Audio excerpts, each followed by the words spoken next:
Welcome, welcome. Come on in, everybody. Take a seat.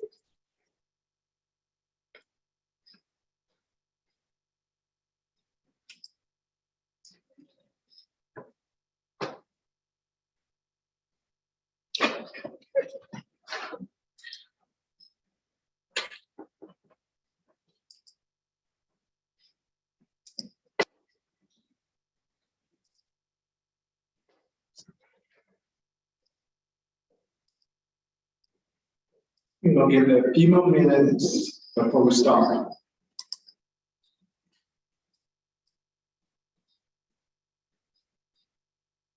Welcome, welcome. Please add your name, role, school, and location to the chat.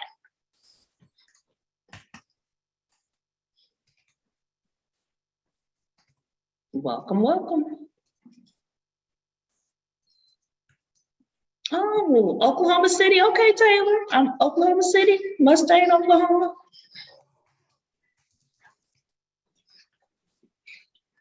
New Jersey. Wow, Chicago. Puerto Rico. I need to be there. It's nice.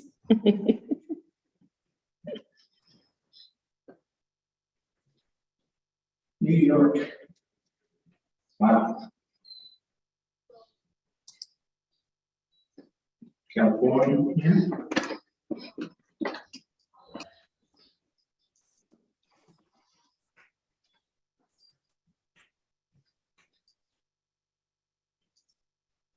Nice range.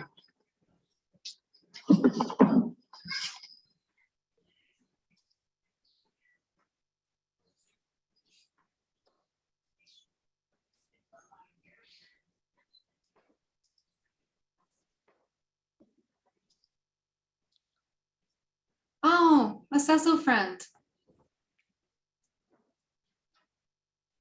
Nice.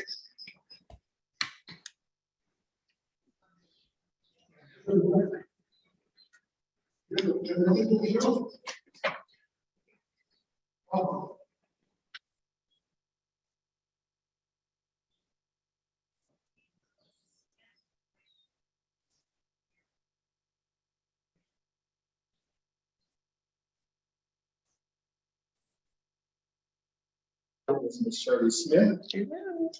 So welcome from GSC.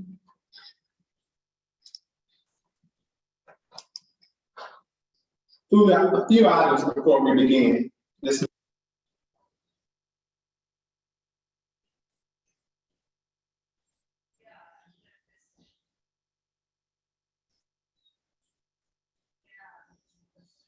Darren, I think you're muted.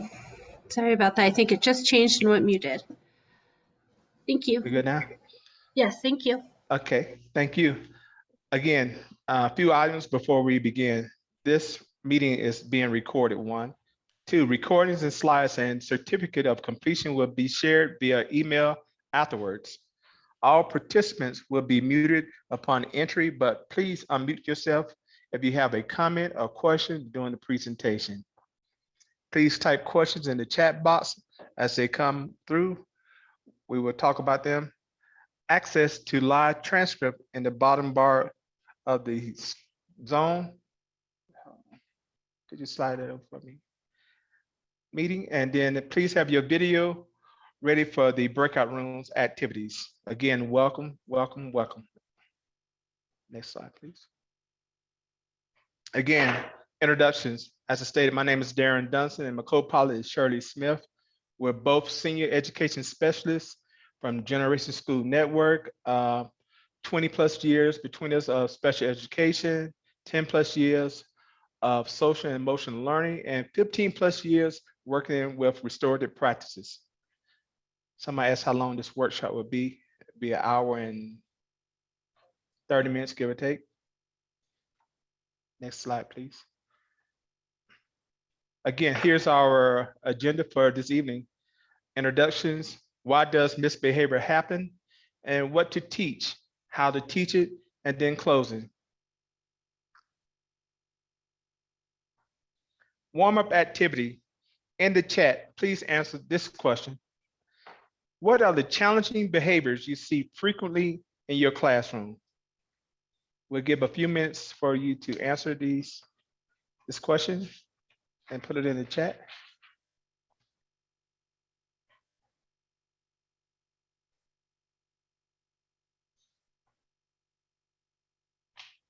Flirting, chatting, not following directions, shutting down, lack of motivation, disrespect, fooling around, outbursts. Wow. Lack of engagement, phone use, dysregulation.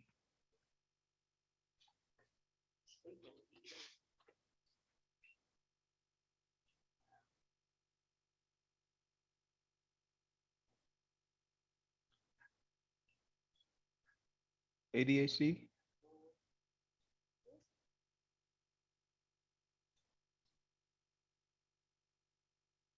That's quite a few. Not following simple directions.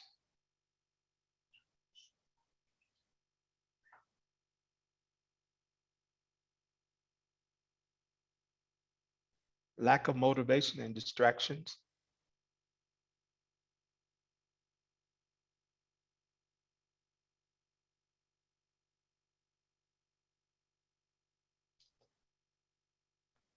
Home life and issues.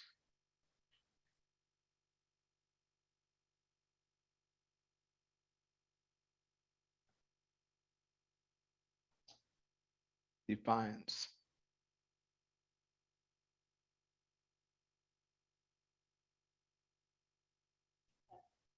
Next slide, please. What this workshop is and is not. Before we get started, there's something that we need to state or explain to ensure that we're all on the same page and what the purpose of this workshop is. There are such a broad topic when you talk about classroom management. You have protocols, you have guidelines, you have so many different things and variables that go along with classroom management. It's no one way to say that classroom management fits in one box. The purpose of this workshop is to talk about how classroom management and SEL work hand in hand together. In this workshop, you'll get some ideas.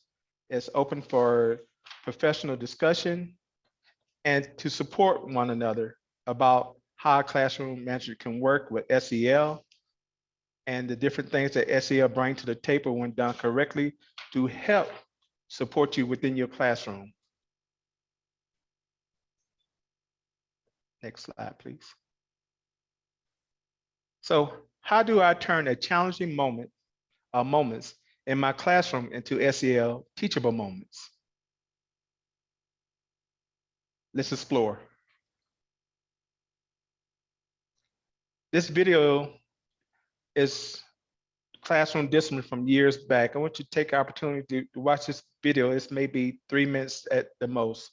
And it's going to give you an idea what classroom discipline used to look like. And then we're going to talk about it in the chat. Video, please. Taking this stuff anyway. I'm afraid to take my paper home. He's just a sourpuss. The trouble is, you don't know what the word study means. You haven't the slightest idea. Oh, try What's this? What kind of behavior do you call this? Wait a minute, you stay where you are. This is the kind of behavior I might have expected of you. All I do is leave the room for a few minutes, and what do I find? Confusion, disorder. And you, what were you doing? I was just going... Going to what? Throw the eraser, I suppose.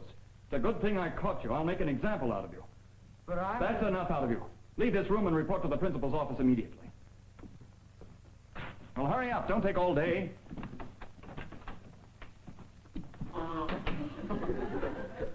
Who did that?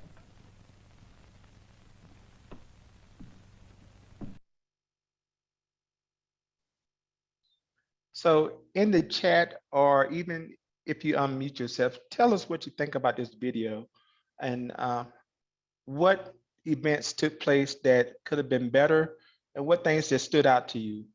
So in the chat or unmute yourself and just have a conversation about what you've seen within that video.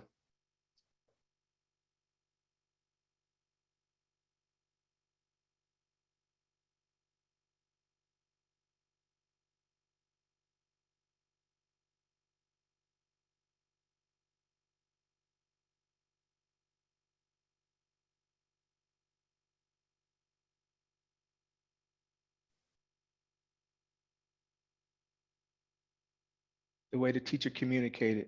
Yes. No communication there. It was totally dictatorship. Teacher has low expectations. Disappointed. Teacher making an example out of a student. Instead of calling them in, they calling them out.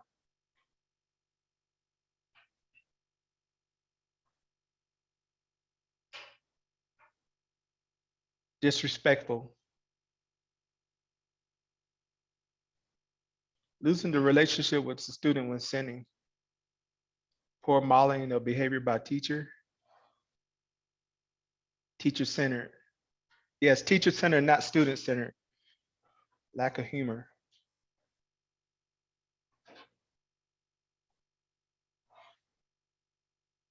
You know, we can go on and on about the different things that could have been done correctly and what the teacher done wrong.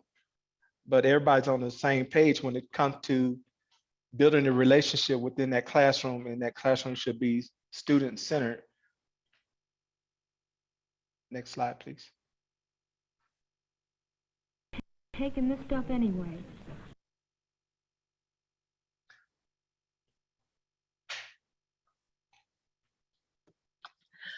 So let's look at, why does misbehavior happen?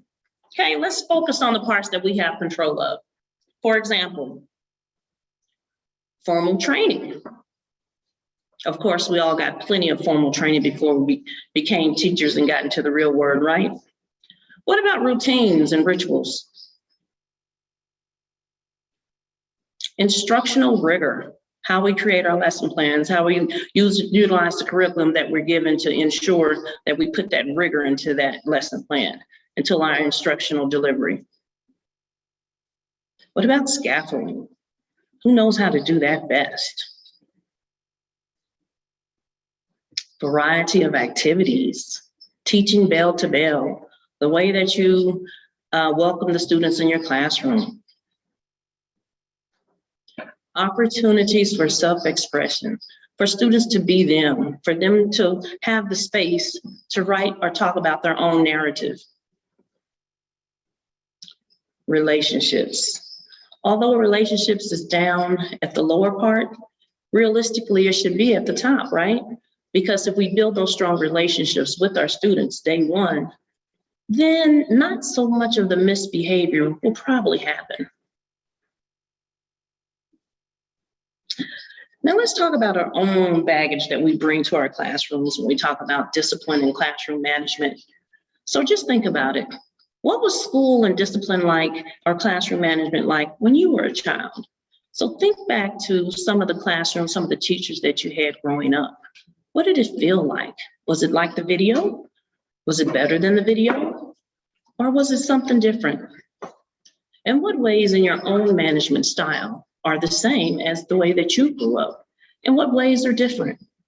So let's take a couple of minutes and just think about that. Please share in the chat, or if you would like to unmute yourself, you're more than welcome to unmute yourself. And we love to hear your voices. We have teachers.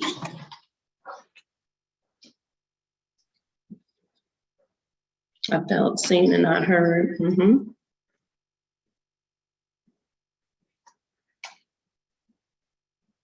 Teachers will put talkative students behind. Class get marched down to the principal's office. Right? Power struggles.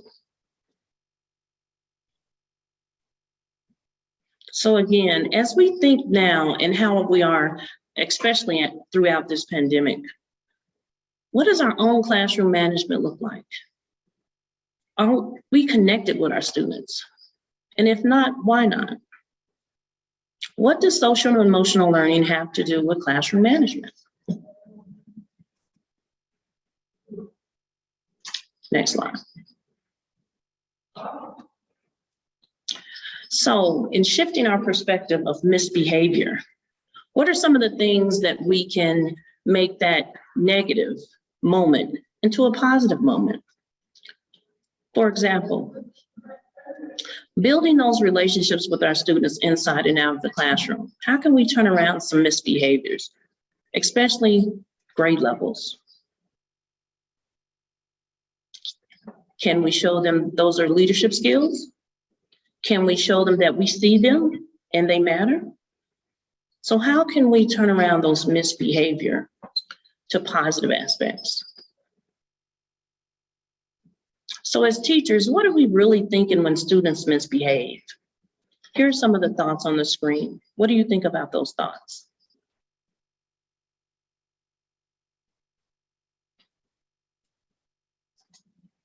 Please unmute yourself and speak, or chime in the chat.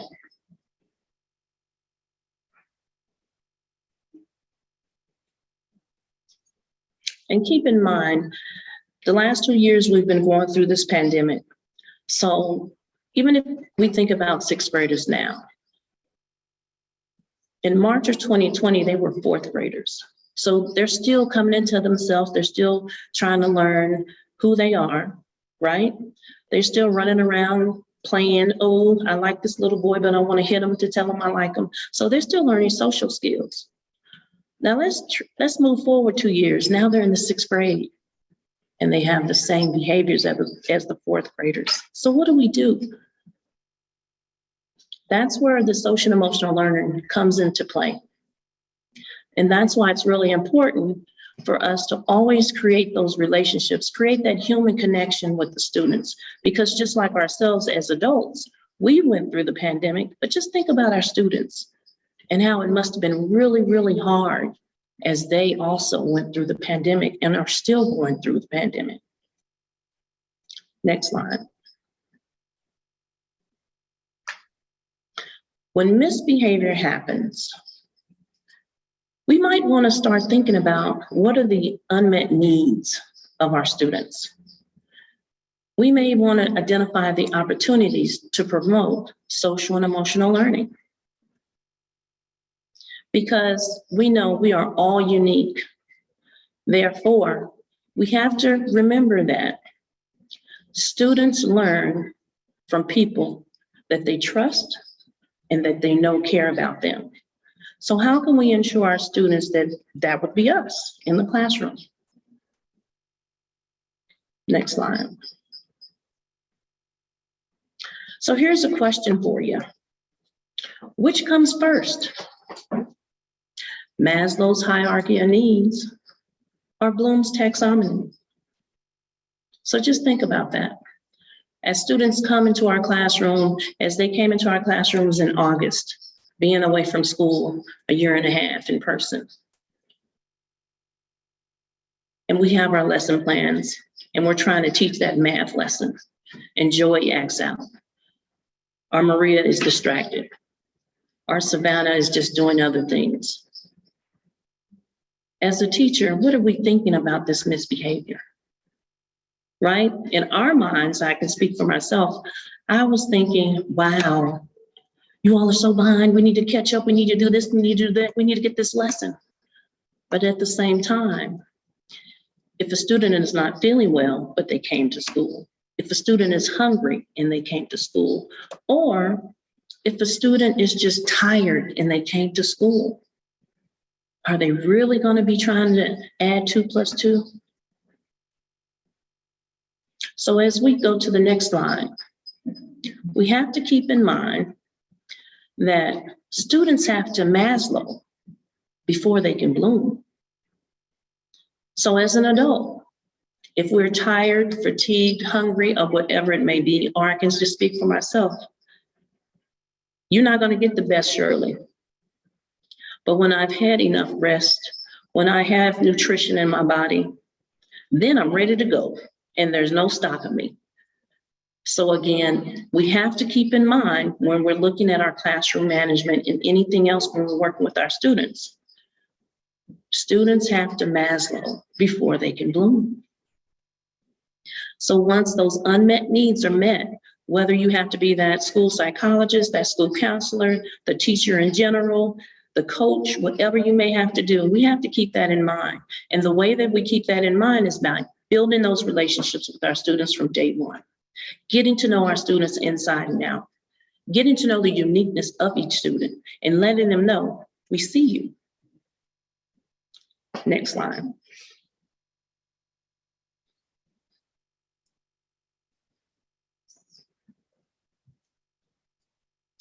As we look at CASEL's competencies, we have 5 different areas that we tune into. One of the most important competencies that we can share and hopefully teach to our children is self-awareness. That's the one where we need to teach them how to advocate for themselves because we don't know how to help them unless they tell us. So with that being said, we have to make sure we create that strong relationship with our students from day one. And you'll hear me say that on and on because as a special educator, teaching in an AN center and having at least 16 students and 1 paraprofessional with me, I had to make sure that I met students where they were, I accepted them for who they were, and we were able to move mountains. And once they knew I was there for them, I appreciate them, and I'm here for them, there was nothing that we couldn't do together because we were in it together. As much as I had worked on that lesson plan and it was all pretty and colorful and everything else, sometimes I never got to it. Because again, I had to make sure that my students' needs were met before we can move forward to any type of academics. So as we think about our students now, think about yourself and how you grew up. And think about the reason why you became or even got into the profession of education. Because when I think about it, I got into the profession of education because of the great teachers I did not have. I'm glad that I've made it this far. So that's why I said to myself, when I became a teacher, these are some of the things that I was going to ensure to make sure the students knew day in and day out, I believe in you, I care about you. And the only way to do that is to build that strong foundation of that relationship. Next slide.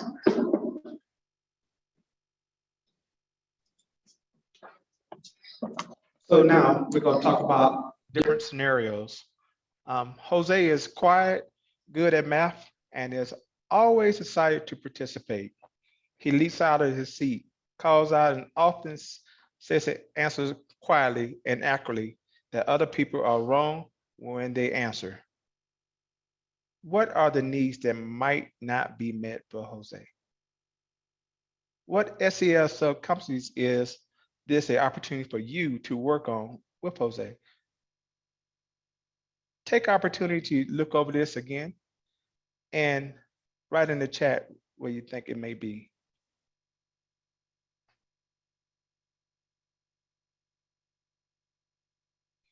Keeping in mind that Maslow is right there beside this statement.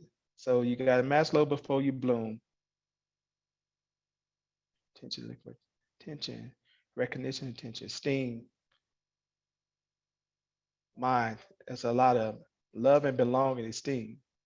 Yes, esteem. He's not being recognized. Esteem.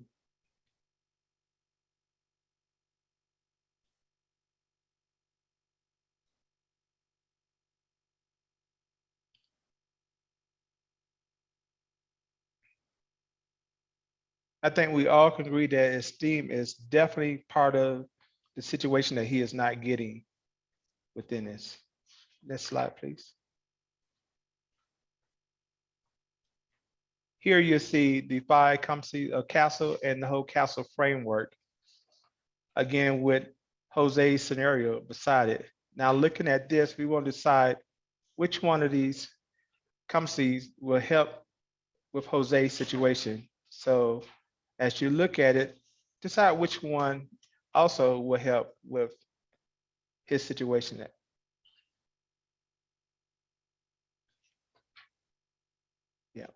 groups.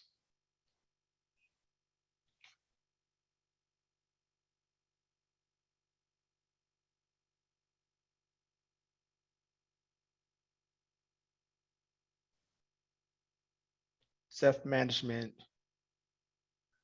yes.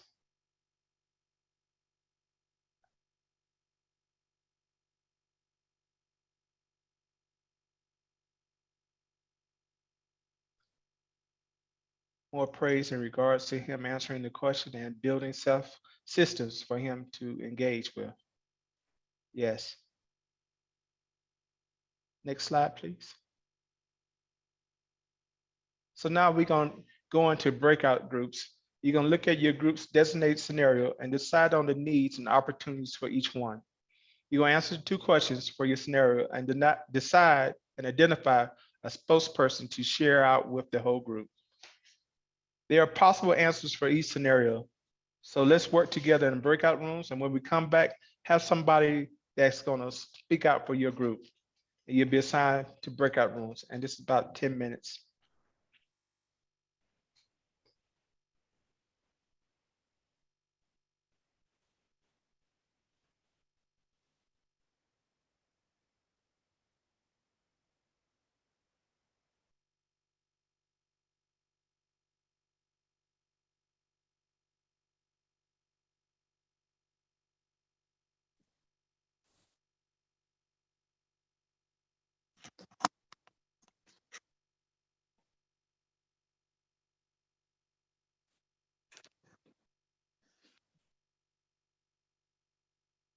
All right.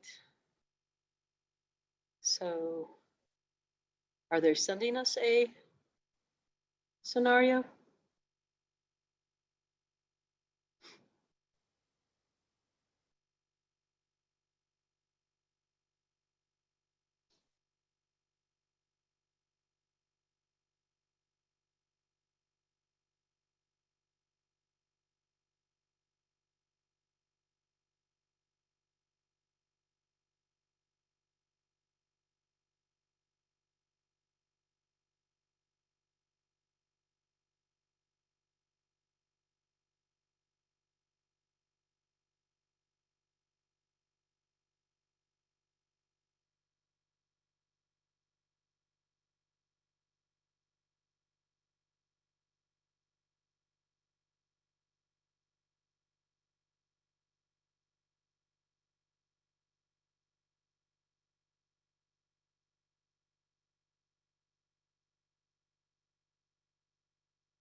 All right, welcome back. Come on back to us.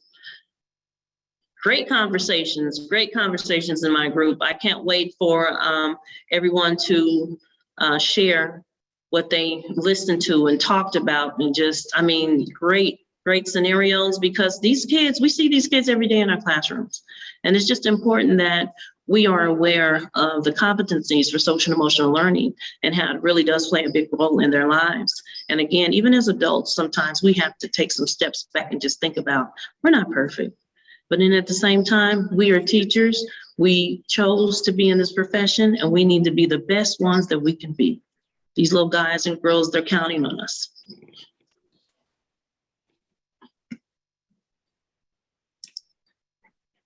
All right.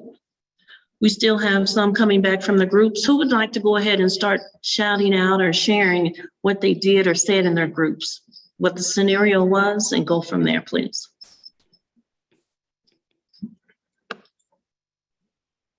Okay, now don't all jump at one time. I'm just saying.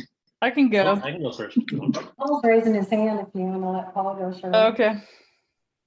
Yeah, there's no raise hand function on this. Is it right there? I think there was on Google Meet. I'm used to Google Meet, and you can raise your hand in your Brady Bunch grid. In the reactions, you can raise your hand. I can wave. Okay. So yeah, we had a scenario 4, which had a student who was not having her physiological needs met. Falling asleep, she didn't seem to be fed. She was neglected.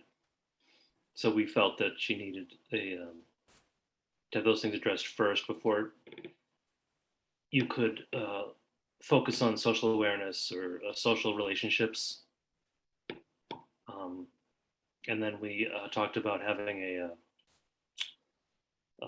rapport built with the student to know that we were on her side and we were in her best interest, and then getting help, wherever we could, whatever the district had available for resources, social resources. So it was the bottom of the pyramid, but working up from there.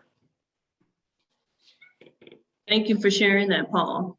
Yep. I know Amy and Michelle also had their hand up. Who would like to go next? I guess I can go. So we had the scenario with Claudia, our 8th grader who has been bounced around to different foster homes, and this is her 3rd school for the school year.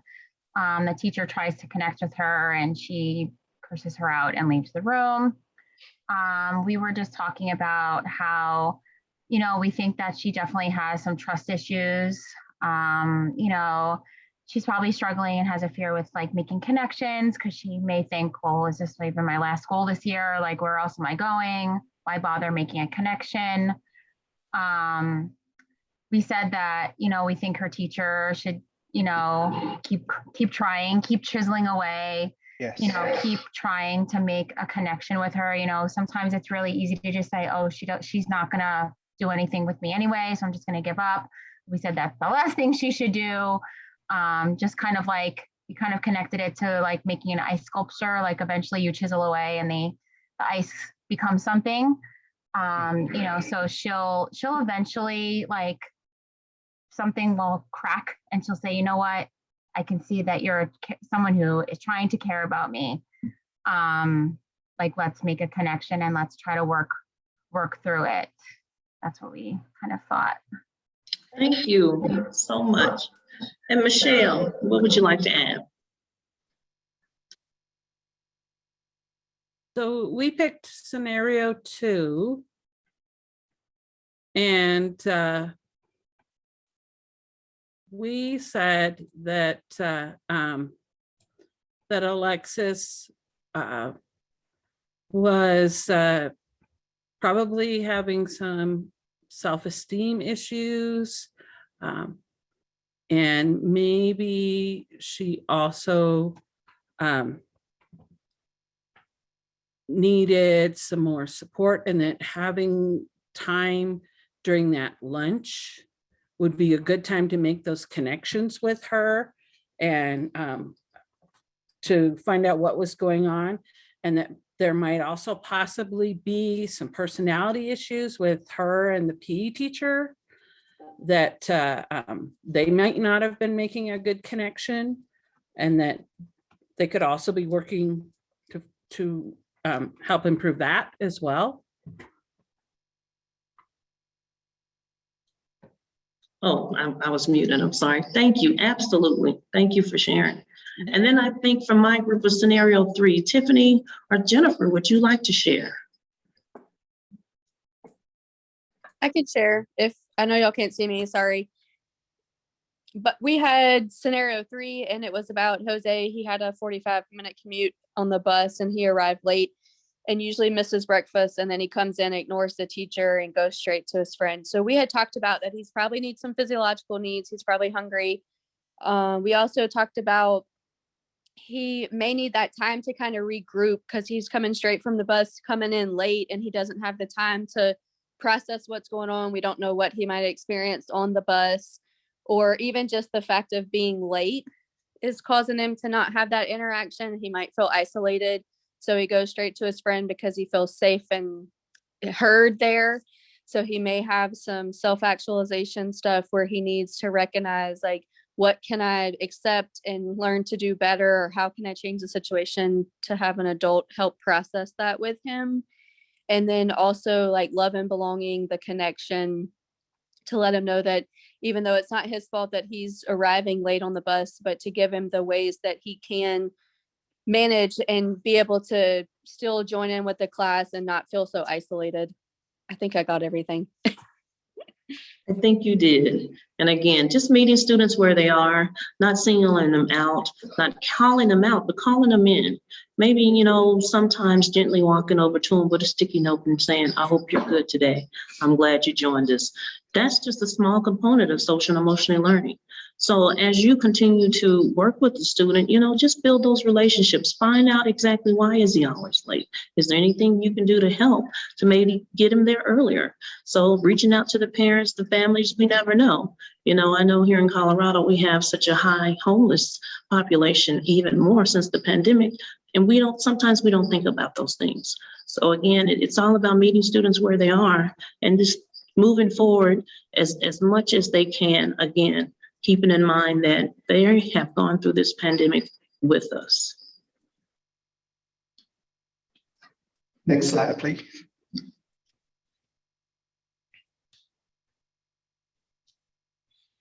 Again, first and foremost, there's no right or wrong answer to those scenarios. The whole purpose of the scenario was to get us thinking, to get dialogue going, to talk about the different ways that we can support students. The main goal is to support students. 3 practical moves to use when you're with your students, which we all talked about. 1, take time to build a relationship with that student. Invest in building trust and integrate SEL. I mean, SEL, like Ms. Smith said, is the smallest thing. When that student comes to your classroom saying good morning, or ask them how was their evening, that's SEL. You've been doing SEL the whole time and didn't realize they just put a name to it, you know. Number 2, have a solid plan. When you're talking about creating your classroom before school starts, have a solid plan of how you want your class to work and function. Make it student-centered, not teacher-centered. 3, have clear, reliable routines and rituals and procedures for that classroom. And most importantly, be consistent. With consistency, all these things ties in. You have that relationship that's been built, you have invested time in that student, and you have a plan, and you're doing SEL naturally. It's not something that you got to be pulled out of you. It's just natural. You're already doing SEL because you're a teacher or you're working with students. You have a love for students. So that's SEL by itself. So next slide, please.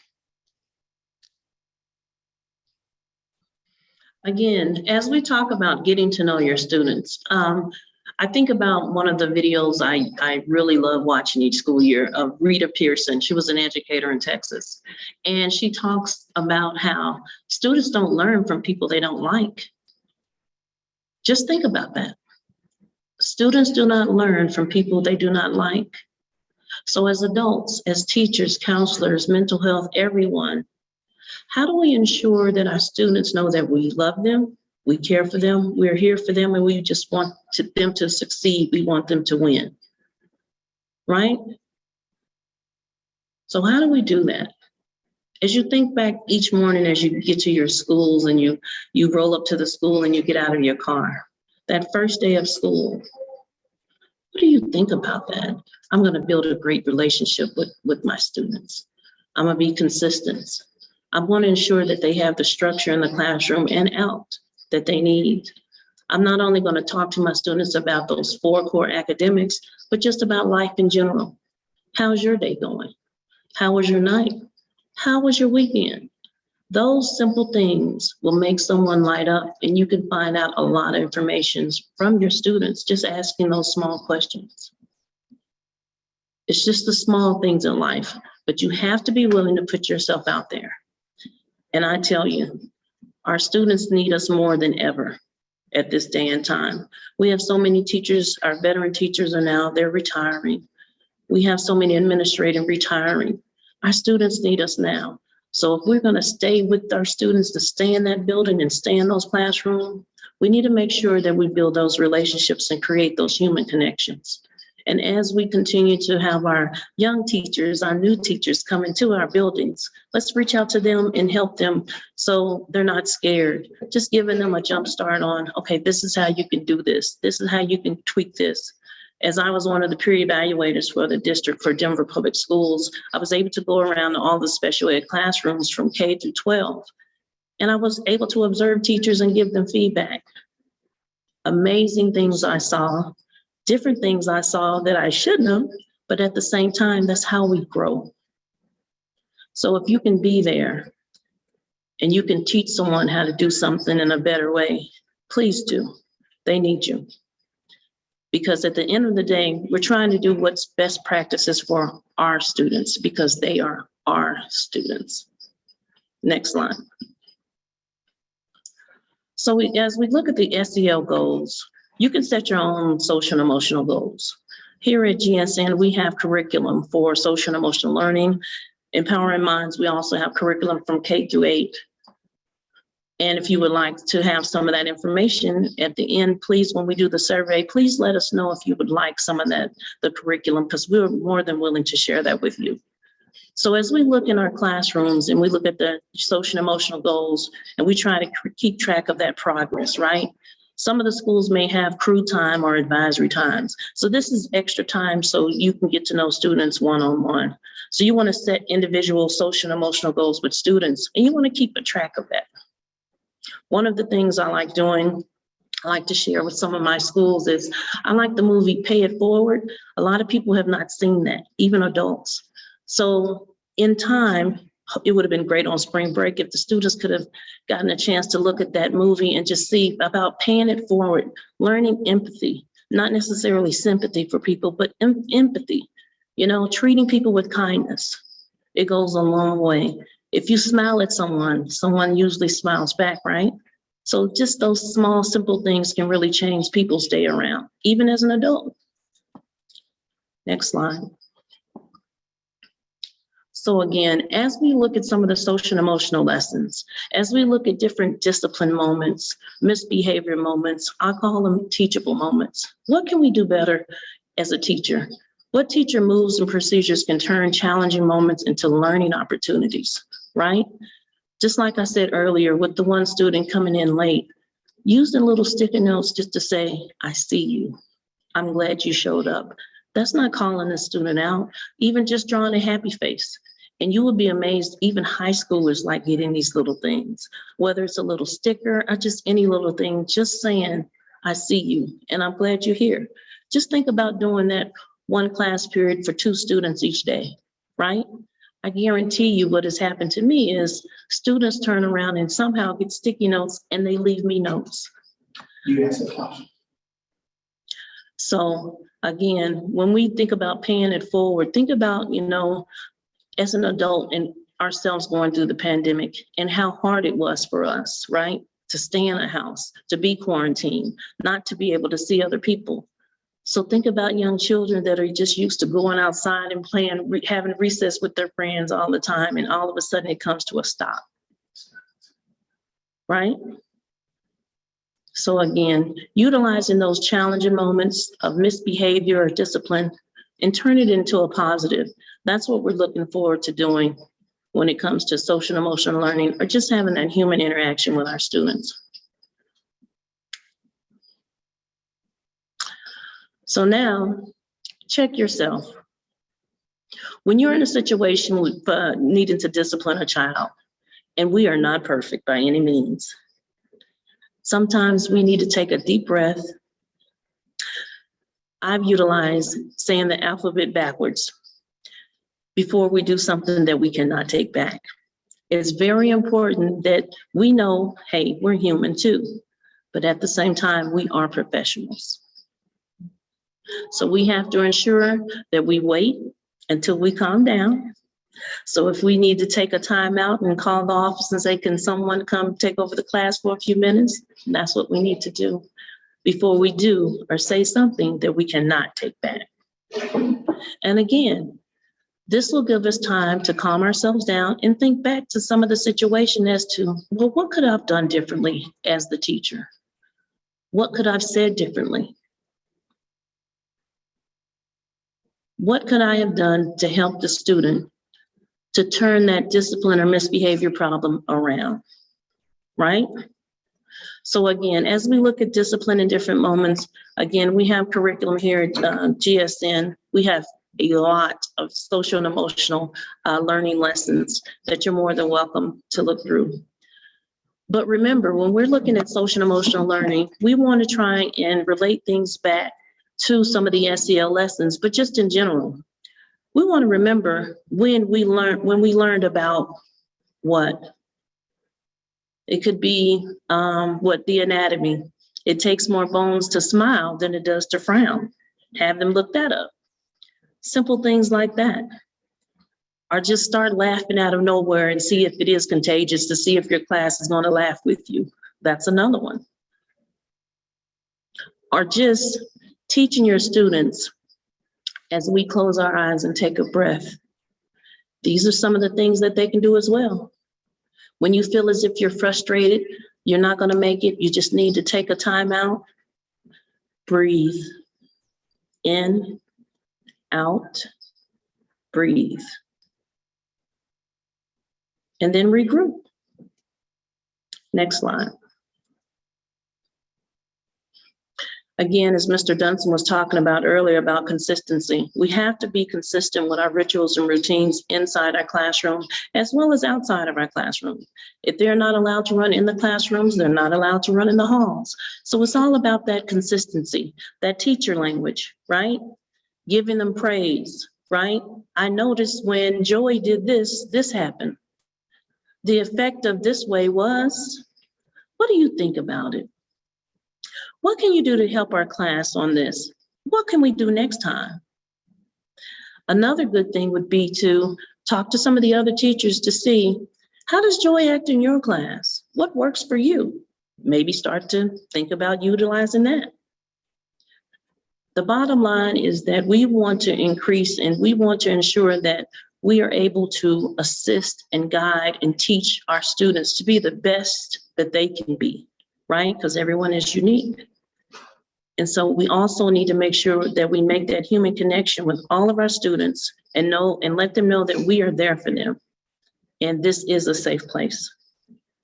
Next slide.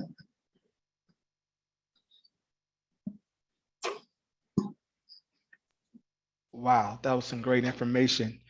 Just think about that. You have to check yourself before you're able to deal with other students. Amazing. Now let's talk about flipping your lid. Flipping your lid is a basic thing that kids do when they get excited and get into the concept of don't understand what's going on. So we're gonna start off at the base using your hand. At the base of your brain represents here by your wrist is your brain stem. It's responsible for basic things like breathing and keeping your heart pumping. So everything's calm when your hands up like that. Then your thumb, when folded, sits in the middle, just like the amygdala in the brain. The amygdala is responsible for sensing danger and telling the brain and the body that danger is coming about. Then your fingers are like your prefrontal cortex. That's the part of your brain that help us manage emotions and make complex decisions. Well, when you have fear, danger, and intense emotion overwhelming the amygdala, our prefrontal cortex goes offline and we flip our lid. That's why sometimes it's so hard to make thoughtful decisions when we're very upset. So let's go back to what Ms. Smith said. When you find yourself in a situation with a student that has something to do with a dysregulated behavior, instead of you jumping right in to figure out what's going on with that student and you upset and the student's upset, both of y'all need to take a space, take a breath, say the ABCs backwards, give that student an opportunity to take a break also. So when he or she engage with you, they're not still upset. So this is one poster that you can have inside your classroom. Next slide, please.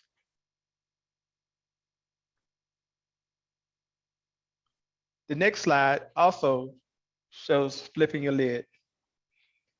And as a special educator, I used to often ask my students when they come into class, are you red, yellow, or green? Green, I know that they're ready to work. Yellow, there may be a situation. And that student that had that yellow, I would ask them, hey, you want to talk about it? You want to discuss it? So we'll know where we're at within the classroom, where his emotions or her emotions were. And if a student said that there was red, then we would talk about it and see what we can do to get them back to that green level. Flipping your lid is a good way to understand where your student is and how to support them before they come into a classroom. This poster here is another good thing to have within your classroom to show the students when you talk about the thinking brain, the lizard brain, and things of that nature. But most important, when the student flips his lid, give him or her time to calm down and give yourself time to react to what's going on. Reflect before you reject. Give that student a voice. Next slide, please. Again, these are some items that you can use to help stabilize that student or get that student to see how he or she is feeling at the time. What colors are you feeling? Where do you feel this color in your body? How big is your feelings? If you got a mountain, so you know something's wrong. You know, if you can touch your feeling, how might it feel? Bumpy, flat, pricky.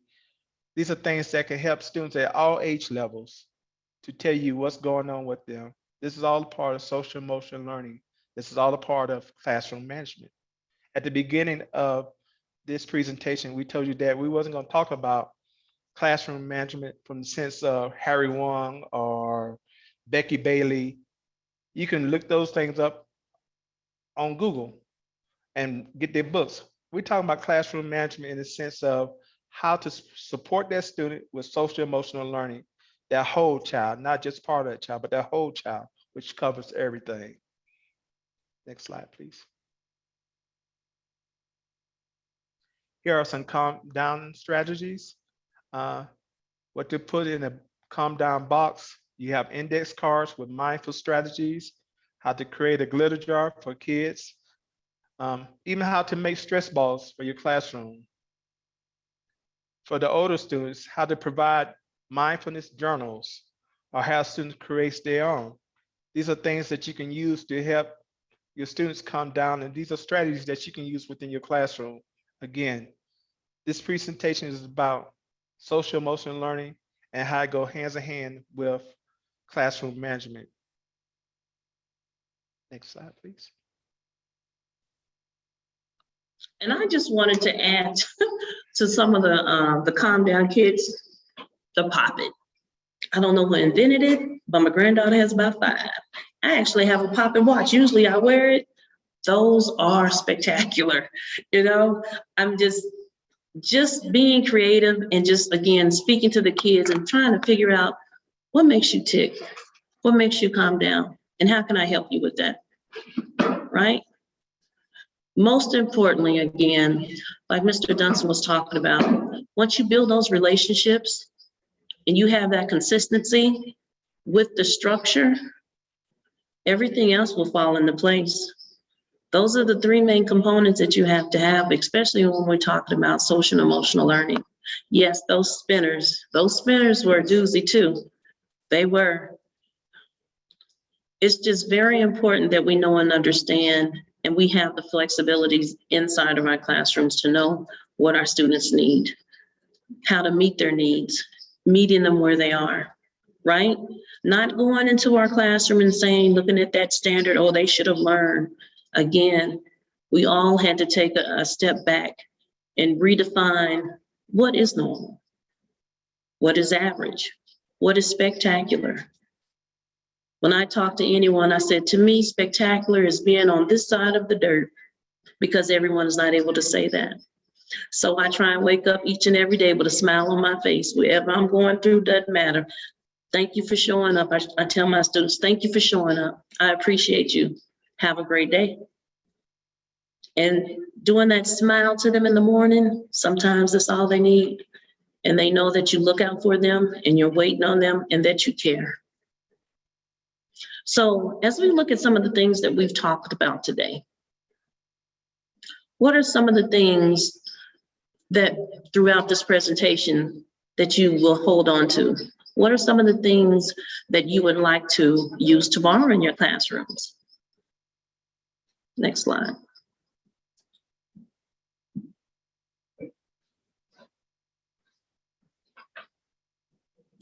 At this time, we would like to ask if you have any questions so that we can take some time and answer those. But I also want you to keep in mind, kids have to go through Maslow before they can move, right? Even think about yourself. And it is doing the little things. It's the smallest things. It doesn't have to be a whole SEL lesson. Smile at the child. If you usually don't smile yourself, because you may be going through some things, we're only human. Say good morning to someone you usually don't even speak to, right? Do that throughout the week and see how it makes you feel. We have to practice. Students are watching us, so we have to practice being kind to others. We may not like the teacher next door, but the students are not going to know that, right?